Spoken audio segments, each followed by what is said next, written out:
Hi everyone, today we're going to be doing a video on an easy DIY for dehydrating your fruits, and you can also use vegetables. In this case, I am only going to be dehydrating apples and bananas. Also going to be experimenting with some limes, some oranges, some lemons, and some pears. So this is something that is pretty new. I recently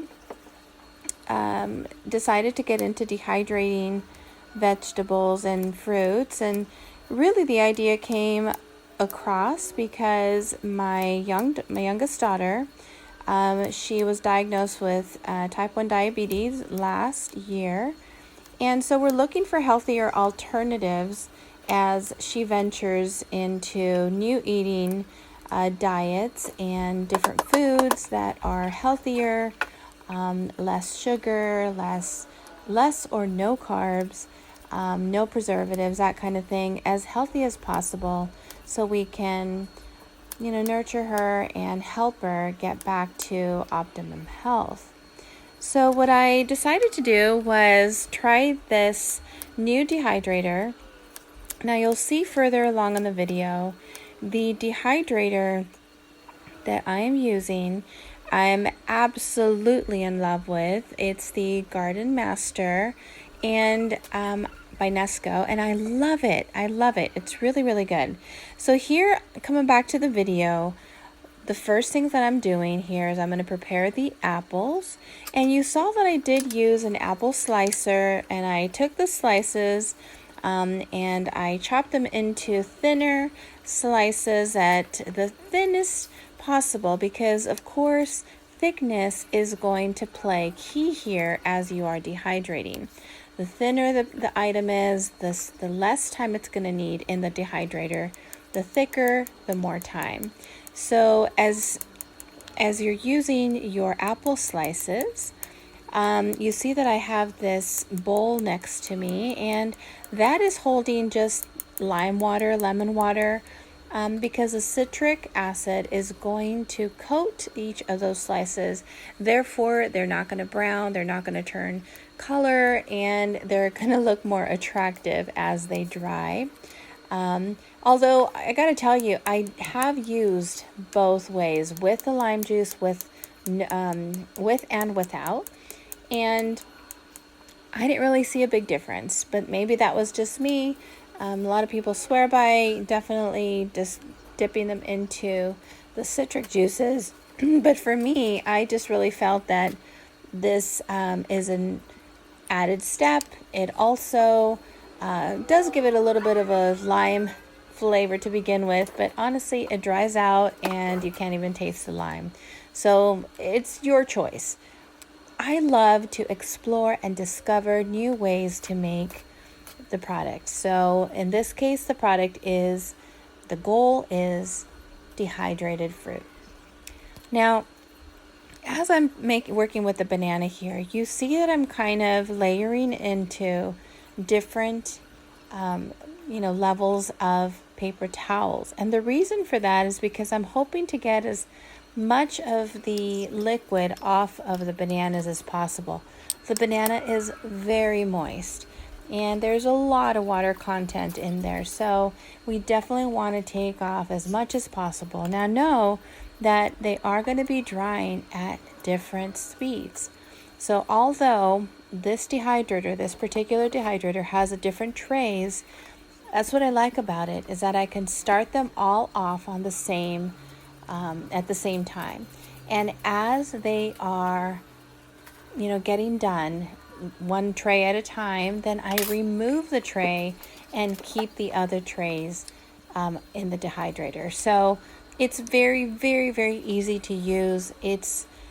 I find it very easy. It's a little larger than some of the dehydrators out there, but I gotta tell you, it's wonderful.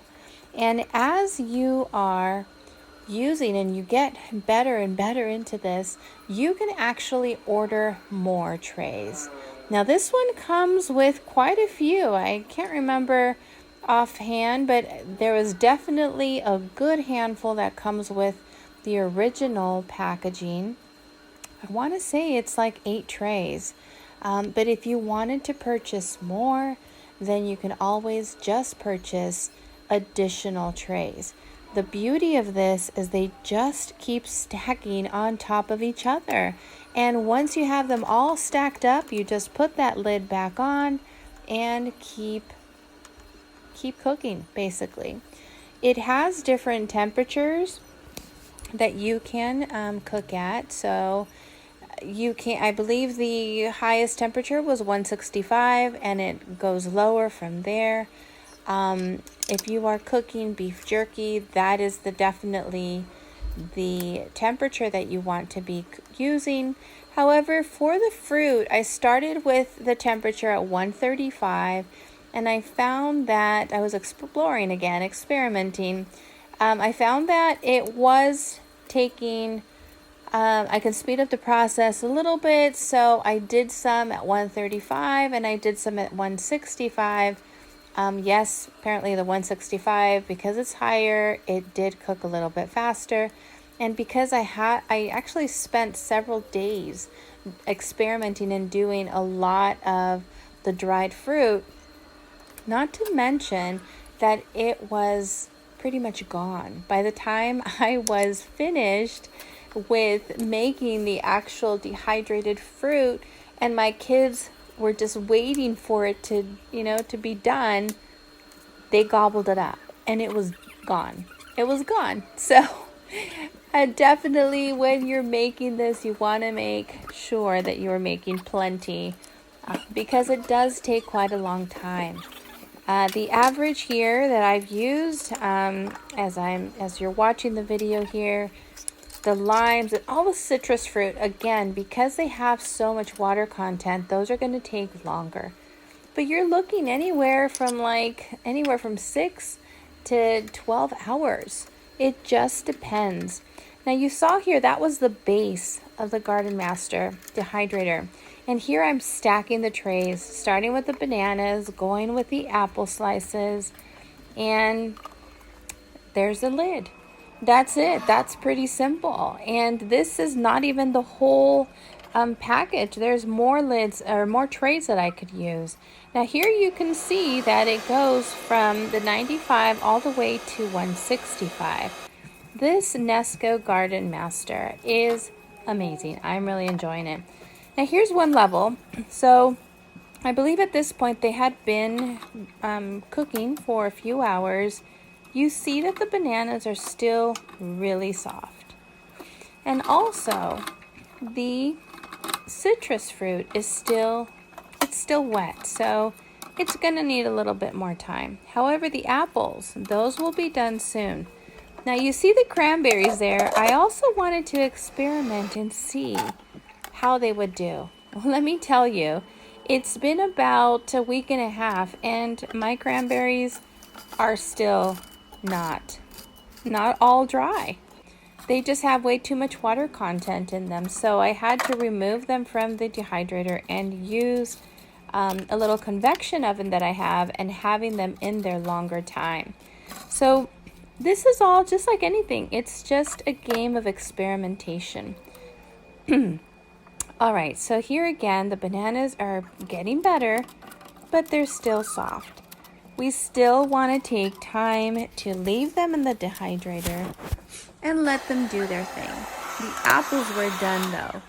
So those were ready to go, and my kids were so happy to have their snack. Okay, so here we go, checking in again on the bananas. They took longer. I want to say it was probably a good 12 hours for this being in the dehydrator. But they finally are done here. They have a crisp to them, and now we're going to put them in an airtight glass container. Any kind of mason jar or a glass jar will help. Now here you see that I have my apple slices and my banana slices that I put in mason jars. These are actually pasta jars. I use the pasta sauce and I wash them out and I collect these mason jars. But you see that here I'm also just experimenting with citrus peels. Those were apple leftovers. So I also make potpourri, and this is a perfect place for all of the leftovers, all of the, unattractive little pieces. And it works. And here you are, the finished product. I'm so excited. Now they're all bagged up and ready to go. My kids are going to love them. And I think we're just going to add them to our business site. So with that, thanks for watching, and we'll see you at the next video. Please remember to subscribe and hit that notification button so you can get notified of the next video. And remember, this is Fabulous DIY, where we make easy and quick and fabulous do-it-yourself projects. With that, I'll see you at the next video. Have a wonderful day.